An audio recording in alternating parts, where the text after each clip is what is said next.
बार फिर आप सबका स्वागत है। बीजेपी और कांग्रेस दोनों पार्टियां आज राउंड 2 में टिकट फाइनल करने के लिए बैठेंगी। बीजेपी अब तक 195 उम्मीदवारों की पहली लिस्ट निकाल चुकी है। कांग्रेस ने 39 उम्मीदवार अनाउंस किए हैं। बीजेपी सीटों की कैटेगरी बनाकर चलती है। सी कैटेगरी यानी मुश्किल सीटों पर आज फैसला होने जा रहा है। 400 सीटों का टारगेट अचीव करने के लिए बहुत जरूरी है कि बीजेपी उन सीटों को भी जीते जहां अभी कांटे की टक्कर दिखाई दे रही है या जिन सीटों पर एनडीए की पोजीशन कमजोर दिखाई देती है। कांग्रेस को अगर दमदार विपक्ष के रूप में सामने आना है तो उसके लिए भी बहुत जरूरी है कि कैंडिडेट सोच समझकर उतारे जाएं और क्लोज फाइट वाली सीटों को जीता जाए। बीजेपी और कांग्रेस की सेंट्रल इलेक्शन कमेटी की मीटिंग से पहले हम आपको अब दिखाने जा रहे हैं कांटे की टक्कर वाली ऐसी ही सीटों का ओपिनियन पोल।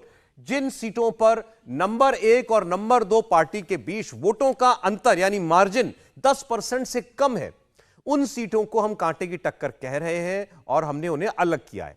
ऐसी सीटों पर वोटर की क्या ओपिनियन दिखाई दी है कुछ ही देर में आपके सामने आने जा रहे हैं। अलग अलग सीटों के हमारे सर्वे में जो नतीजे निकल करके आए वो, लेकिन हम मेहमानों से आपका परिचय एक बार फिर करा देते हैं। विजय त्रिवेदी जी हमारे साथ हैं, प्रोफेसर संगीत रागी स्टूडियो में है, जयंत घोषाल जी हमारे साथ हैं, संजीव श्रीवास्तव साहब हमारे साथ में। चीजें क्लियर करना चाहता हूं। अब जो आप सीटें जो मैं दिखाऊंगा, आप जो देखेंगे वो क्लोज मार्जिन की सीटें तो होंगी जैसा मैंने आपको बताया। ये हमारे सर्वे का मार्जिन है जो हम आपको बता रहे हैं, यानी सर्वे में जो हमने पाया कि ये सीटें बड़े कम अंतर से डिसाइड होंगी, हार या जीत 10% के मार्जिन पर। तो आप कंफ्यूज मत होइएगा कि हम ये 2019 में कम मार्जिन से हारी गई जीतों की बात कर रहे हैं, हारी या जीती गई। ये सर्वे जो बता रहा है हम उसकी बात कर रहे हैं। तो बिना देरी के हम लोग वो उन सीटों की बात कर सकते हैं। एक एक करके आपके सामने जो है वो सीटें मैं रख रहा हूं।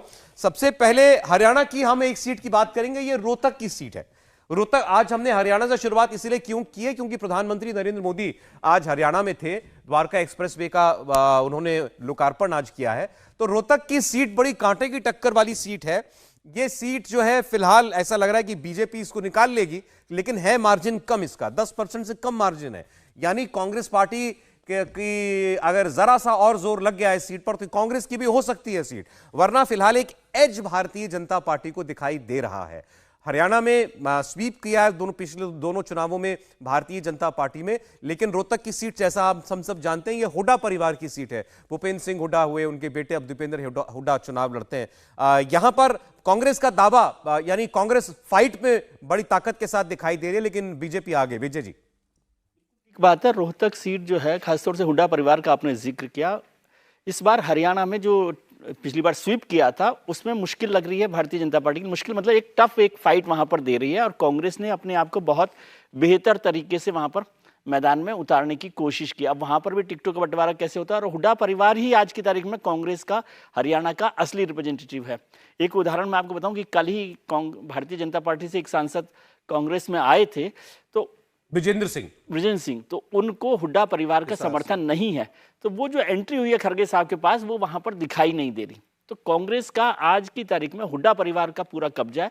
और जैसे आप भी बोल रहे हैं 7,000 वोटों से वो सीट हारे थे दीपेंद्र सिंह, तो उस सीट लेकिन हालांकि सर्वे में ये दिखता है कि बीजेपी आगे है। बीजेपी आगे है, लेकिन हरियाणा जो है ना बीजेपी के लिए आसान राज्य नहीं होगा, उसमें कुछ ना कुछ मुश्किल वहां पर हो सकती है। पिछले 2019 में जो 46 सीटें हैं सर, टोटल 48 सीटें हैं जिनमें मार्जिन 10% से 2% 3% रहा है, जिसमें 26 सीटें भारतीय जनता पार्टी की हैं। तो मुश्किल काम है, ये तो उससे ज्यादा वाला है, लेकिन 48 सीटें ऐसी भी हैं जिन पर शायद आज भी चर्चा हो, जो बीजेपी की सीईसी की बैठक हो रही है। दूसरी सीट की बात कर लेते हैं। हरियाणा की सीट है ये भी, और ये दीपेंद्र हुड्डा के पिता पूर्व मुख्यमंत्री भूपेंद्र हुड्डा की सीट है। यहां से 2019 में वो हार गए थे, अब वो सोनीपत से वापसी की कोशिश में है। सोनीपत सीट के लिए अभी कोई कैंडिडेट घोषित नहीं किया गया है, लेकिन हमारे ओपिनियन पोल में बीजेपी इस सीट पर आगे दिखाई दे रही है, लेकिन मार्जिन 10% से कम इस सीट पर भी हमको दिखाई दे रहा है। यानी हुड्डा परिवार की अपनी जो सोनीपत और रोहतक दोनों सीटों की हम लोग बात करें तो उनको टक्कर में तो है, लेकिन फिलहाल बीजेपी इन सीटों पर आगे दिखाई दे रही है। इसको आप दोनों तरीके से देख सकते हैं, गिलास आधा भारी है, आधा खाली है या आधा भरा हुआ है।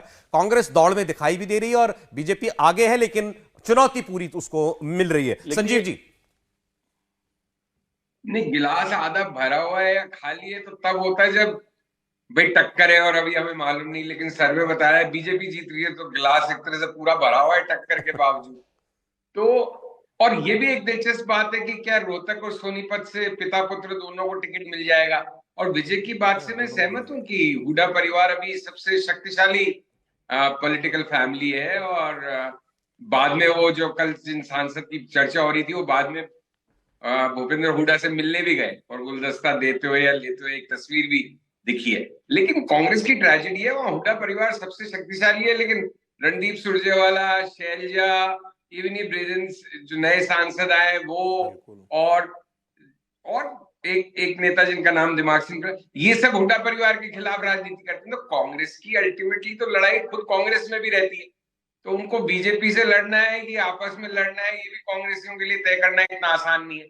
तो हरियाणा में नहीं तो पिछली बार ही दीपेंद्र शायद अपनी सीट निकालता जो इतने कम मार्जिन से डिसाइड हुई। तो वहां पे पेच है। जैसे विजय ने कहा कि क्योंकि किसान आंदोलन का मुद्दा भी हरियाणा को एक कांटे की टक्कर का स्टेट बना रहा है, राज्य बना रहा है बीजेपी के लिए। लेकिन कांग्रेसी एक दूसरे को मिलकर हरवा देंगे, ऐसा मुझे लगता है।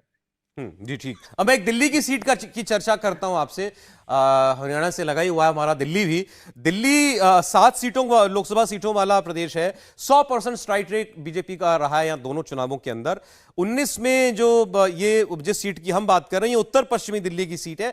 अनुसूचित जाति के लिए रिजर्व सीट है। यहां से हंसराज हंस जीते थे पिछली बार। बीजेपी ने दिल्ली के 5 टिकट घोषित किए, लेकिन इस सीट पर उन्होंने अभी कैंडिडेट अपना नहीं दिया है।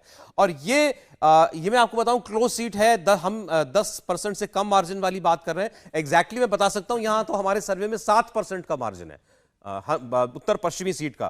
तो दिल्ली में आमतौर पर जहां बीजेपी का अगर आप 7 सीटों का एक एवरेज निकालेंगे तो वो 55% के करीब पहुंचता है।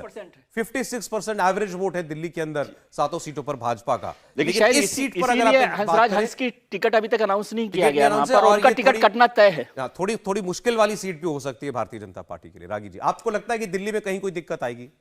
मुझे नहीं लगता है कि दिल्ली में भारतीय जनता पार्टी को कोई दिक्कत आनी चाहिए। और उसके 2-3 बड़े कारण मुझे दिखते हैं। एक तो कि जो 7% का आप जो मार्जिन दिखा रहे हैं, आपका जो सर्वे कर रहा है, पिछली दफ़ा भी आपने जिक्र किया कि 56% का एवरेज था। हमको एवरेज से नहीं जाना चाहिए, क्योंकि हो सकता है कहीं पर एवरेज 65% होगा तो कहीं 50% से प्लस ही है सब जगह। 50% से एबव है। ये बात सही है। इस बार ऐसा लग रहा है कि अलायंस हो गया है कांग्रेस और आम आदमी पार्टी का, उसकी वजह से अर्थमेटिक काम नहीं करता है। मैं बार बार कह रहा हूं, अर्थमेटिक यदि होता तो उत्तर प्रदेश के चुनाव में अखिलेश यादव और कांग्रेस पार्टी जब साथ आई थी या बीएसपी जब साथ आई थी तो समीकरण, सामाजिक समीकरण की दृष्टि से भी बड़ा और मजबूत समीकरण माना जा रहा था।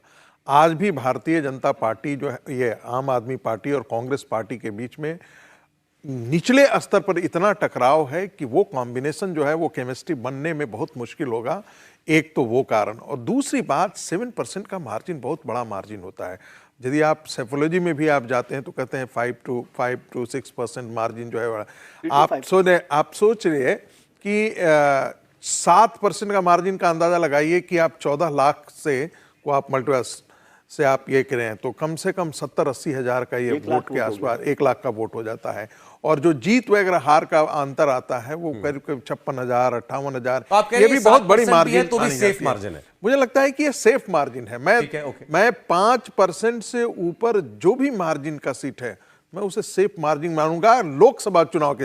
यदि ये विधानसभा का होता तब मैं मानता कि उसमें दिक्कत होती है। अच्छा, आज कांग्रेस की भी चुनाव समिति की बैठक होने जा रही है। पिछली बार उन्होंने 39 सीटें जो हैं वो डिक्लेयर की थी, उस पर उम्मीदवार उतार दिए थे। आज क्या होगा विजय लक्ष्मी हमें बताएंगे, हमारी सहयोगी जो है वो जुड़ रही है हमारे साथ। खबर यह है कि कांग्रेस की पार्टी चाहती है कि हमारे सीनियर लीडर चुनाव लड़े, लेकिन पार्टी के टॉप लीडर चुनाव लड़ना नहीं चाह रहे हैं। विजय,